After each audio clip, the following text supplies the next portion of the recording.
लद्दाख, जहां हिंसा की आग ने पूरे इलाके को झुलसा दिया। इसके बाद 38 जो वहां पे लोग थे, 48 लोग थे वहां पे, उनकी गिरफ्तारी कर दी गई है। साथ ही नेपाल के कनेक्शन ने इस पूरे मामले को, इस पूरे बवाल को और ज्यादा बड़ा बना दिया है। सवाल यहां पर खड़े हो रहे हैं कि क्या ये सब कुछ एक सुनियोजित साजिश है और क्या इसके पीछे सोनम वांगचुक का हाथ है।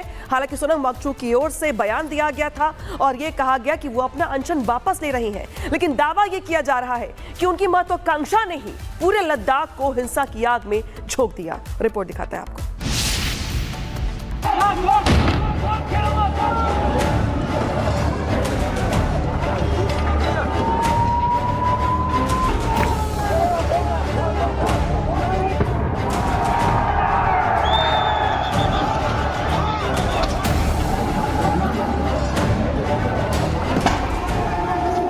ये तस्वीरें नेपाल या बांग्लादेश की नहीं है, ये तस्वीरें भारत की। लेह की सड़कों पर आगजनी, तोड़फोड़, पथराव, आक्रोश दिखा।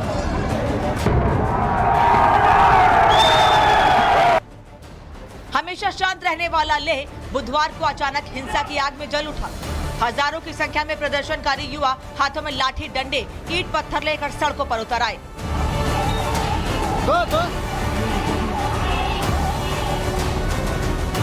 प्रदर्शनकारियों की पुलिस और सीआरपीएफ के जवानों से हिंसक झड़प हुई। प्रदर्शनकारियों ने बीजेपी दफ्तर को आग के हवाले कर दिया और भी कई सरकारी कार्यालय पर हमला कर दिया। इस हिंसक प्रदर्शन में 4 लोगों की मौत हो गई, जबकि 10 से ज्यादा पुलिसकर्मी सहित 70 से ज्यादा लोग घायल हो गए। एक बात मैं कहना चाहूंगा कि लोकतांत्रिक व्यवस्था में ये सब चीजें करने का सभी को हक है, लेकिन शांतिपूर्ण तरीका उसका रहता है।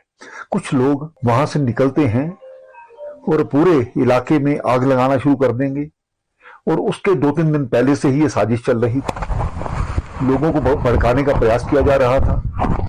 यहाँ की एजिटेशन की तुलना यहाँ पर बांग्लादेश और नेपाल के साथ की जा रही थी। ये किस तरह का तरीका है? बुधवार को लेह में जो हुआ उसके लिए केंद्र सरकार ने सोनम वांगचुक को जिम्मेदार ठहराया है। केंद्र सरकार की तरफ से साफ कहा गया, लद्दाख की स्थिति अपने आप नहीं बिगड़ी, बल्कि उसे जानबूझकर बिगाड़ा गया था। वांगचुक ने 10 सितंबर को हड़ताल शुरू की। वांगचुक ने बयानों से भीड़ को उकसाया, भड़काऊ बयानों से भीड़ को उकसाया। वांगचुक ने नेपाल के जेनजी का दिया हवाला, नेपाल का हवाला देकर लोगों को गुमराह किया। अरब स्प्रिंग स्टाइल में भड़काऊ बयान दिए। उसके बाद भीड़ ने बीजेपी दफ्तर पर हमला किया। अपील के बाद भी अनशन जारी रखा। हिंसा के बाद केंद्र सरकार ने लोगों से शांति की अपील की है। साथ ही हालात दोबारा से खराब ना हो, इसके लिए लद्दाख और करगिल में बीएनएस की धारा 163 लागू की गई है। अब बिना प्रशासन की अनुमति के कोई जुलूस, मार्च नहीं निकल सकेगा। सीआरपीएफ और आईटीबीपी की और कंपनियों को लद्दाख भेजा गया है। साथ ही लोगों से पुराने और भड़काऊ वीडियो सोशल मीडिया पर शेयर नहीं करने की अपील की गई है। इस पूरे मामले को लेकर कांग्रेस नेताओं की भूमिका पर भी सवाल उठ रहे हैं। बीजेपी ने इस प्रदर्शन के पीछे जेनजी का नहीं, कांग्रेस का हाथ बताया है। जेनजी का नहीं, ये कांग्रेस का ही प्रोटेस्ट था। और आप देख सकते हैं कांग्रेस के काउंसलर स्टानजिंग सेपांग, ये है कांग्रेस के काउंसलर स्टानजिंग सेपांग, ये अपर लेह वार्ड से काउंसलर हैं, ये मेन इंस्टिगेटर हैं। कांग्रेस पार्टी का जो षड्यंत्र है, किस प्रकार से भारत तेरे टुकड़े होंगे इंशा अल्लाह, यही कांग्रेस पार्टी का मुख्य लाइन है। क्या इस हिंसा के पीछे नेपाल का भी कोई कनेक्शन था?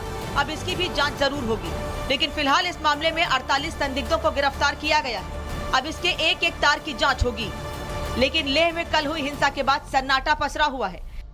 का जो मेन मार्केट है वो कंप्लीट जो है बंद कर दिया गया है। रिस्ट्रिक्शंस जो है आज लगा दी गई है और पूरे इस एरिया के अंदर जो है यहाँ पर जम्मू से जो यात्री आए थे या बाकी जितने भी लोग टूरिस्ट जो है पर्यटक हैं, यहाँ पे आज उनकी मूवमेंट पर जो है रिस्ट्रिक्शंस लगा दी गई है। लद्दाख की हिंसा केवल एक बवाल नहीं, बल्कि एक गहरी साजिश की तरफ इशारा करती है। नेपाल कनेक्शन, अलगाववाद की गूंज और राज्य के दर्जे की मांग, ये सब मिलकर हालात को और विस्फोटक बना रहे हैं।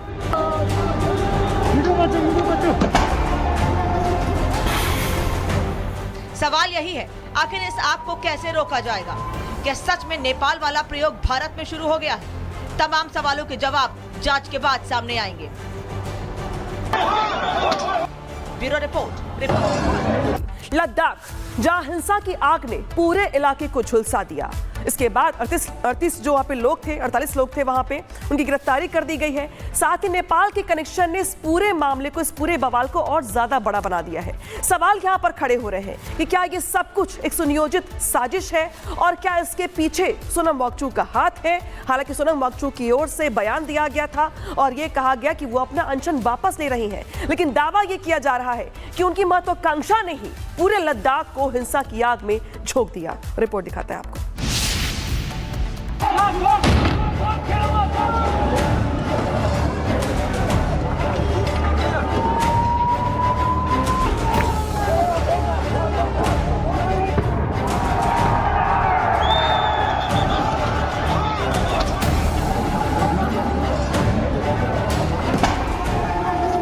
ये तस्वीरें नेपाल या बांग्लादेश की नहीं है, ये तस्वीरें भारत की। लेह की सड़कों पर आगजनी, तोड़फोड़, पथराव, आक्रोश दिखा।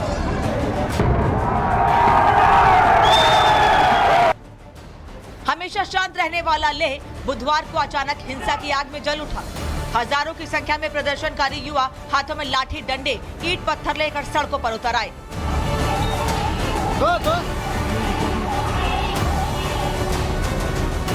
प्रदर्शनकारियों की पुलिस और सीआरपीएफ के जवानों से हिंसक झड़प हुई। प्रदर्शनकारियों ने बीजेपी दफ्तर को आग के हवाले कर दिया और भी कई सरकारी कार्यालय पर हमला कर दिया। इस हिंसक प्रदर्शन में 4 लोगों की मौत हो गई, जबकि 10 से ज्यादा पुलिसकर्मी सहित 70 से ज्यादा लोग घायल हो गए। एक बात मैं कहना चाहूंगा कि लोकतांत्रिक व्यवस्था में ये सब चीजें करने का सभी को हक है, लेकिन शांतिपूर्ण तरीका उसका रहता है। कुछ लोग वहां से निकलते हैं और पूरे इलाके में आग लगाना शुरू कर देंगे, और उसके 2-3 दिन पहले से ही ये साजिश चल रही थी। लोगों को भड़काने का प्रयास किया जा रहा था। यहाँ की एजिटेशन की तुलना यहाँ पर बांग्लादेश और नेपाल के साथ की जा रही थी। ये किस तरह का तरीका है? बुधवार को लेह में जो हुआ उसके लिए केंद्र सरकार ने सोनम वांगचुक को जिम्मेदार ठहराया है। केंद्र सरकार की तरफ से साफ कहा गया, लद्दाख की स्थिति अपने आप नहीं बिगड़ी, बल्कि उसे जानबूझकर बिगाड़ा गया था। वांगचुक ने 10 सितंबर को हड़ताल शुरू की। वांगचुक ने बयानों से भीड़ को उकसाया, भड़काऊ बयानों से भीड़ को उकसाया। वांगचुक ने नेपाल के जेनजी का दिया हवाला, नेपाल का हवाला देकर लोगों को गुमराह किया। अरब स्प्रिंग स्टाइल में भड़काऊ बयान दिए। उसके बाद भीड़ ने बीजेपी दफ्तर पर हमला किया। अपील के बाद भी अनशन जारी रखा। हिंसा के बाद केंद्र सरकार ने लोगों से शांति की अपील की है। साथ ही हालात दोबारा से खराब ना हो, इसके लिए लद्दाख और करगिल में बीएनएस की धारा 163 लागू की गई है। अब बिना प्रशासन की अनुमति के कोई जुलूस मार्च नहीं निकल सकेगा। सीआरपीएफ और आईटीबीपी की और कंपनियों को लद्दाख भेजा गया है। साथ ही लोगों से पुराने और भड़काऊ वीडियो सोशल मीडिया पर शेयर नहीं करने की अपील की गई है। इस पूरे मामले को लेकर कांग्रेस नेताओं की भूमिका पर भी सवाल उठ रहे हैं। बीजेपी ने इस प्रदर्शन के पीछे जेनजी का नहीं, कांग्रेस का हाथ बताया है। जेनजी का नहीं, ये कांग्रेस का ही प्रोटेस्ट था। और आप देख सकते हैं कांग्रेस के काउंसलर स्टानजिंग सेपांग, ये है कांग्रेस के काउंसलर स्टानजिंग सेपांग। ये अपर लेह वार्ड से काउंसलर हैं, ये मेन इंस्टिगेटर हैं। कांग्रेस पार्टी का जो षड्यंत्र है, किस प्रकार से भारत तेरे टुकड़े होंगे इंशा अल्लाह, यही कांग्रेस पार्टी का मुख्य लाइन है। क्या इस हिंसा के पीछे नेपाल का भी कोई कनेक्शन था? अब इसकी भी जांच जरूर होगी। लेकिन फिलहाल इस मामले में 48 संदिग्धों को गिरफ्तार किया गया है। अब इसके एक एक तार की जांच होगी। लेकिन लेह में कल हुई हिंसा के बाद सन्नाटा पसरा हुआ है। का जो मेन मार्केट है वो कंप्लीट जो है बंद कर दिया गया है। रिस्ट्रिक्शंस जो है आज लगा दी गई है और पूरे इस एरिया के अंदर जो है यहाँ पर जम्मू से जो यात्री आए थे या बाकी जितने भी लोग टूरिस्ट जो है पर्यटक हैं, यहाँ पे आज उनकी मूवमेंट पर जो है रिस्ट्रिक्शंस लगा दी गई है। लद्दाख की हिंसा केवल एक बवाल नहीं बल्कि एक गहरी साजिश की तरफ इशारा करती है।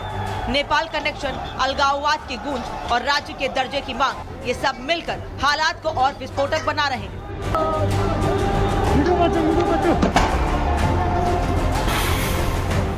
सवाल यही है, आखिर इस आग को कैसे रोका जाएगा?